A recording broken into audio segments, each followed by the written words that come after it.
Ramai beredar rekaman di Telegram pada Rabu 5 April 2023 yang memperlihatkan drone Rusia menyerang posisi tentara Ukraina di dalam parit. Drone tersebut ditempeli granat dan menyerang satu persatu parit berisi gerombolan tentara Ukraina. Rekamannya beredar di Telegram Militan Republik Rakyat Donetsk atau DPR pada Rabu 5 April 2023. Dalam keterangan unggahan disebutkan awak UAV dari Resimen ke-101 menggunakan drone serang Ukraina yang ditangkap. Amunisi terbang langsung ke kepala tentara Ukraina dari drone mereka sendiri, katanya.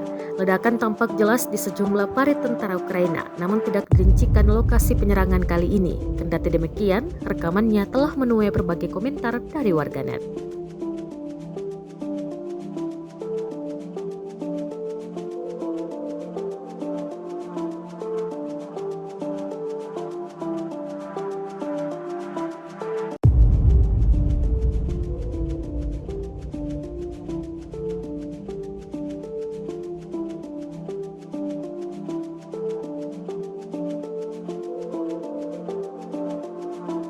Rusia melaporkan secara total 406 pesawat Ukraina, 228 helikopter, 3.673 UAV, serta 415 sistem rudal anti pesawat dieliminir sejak awal operasi khusus.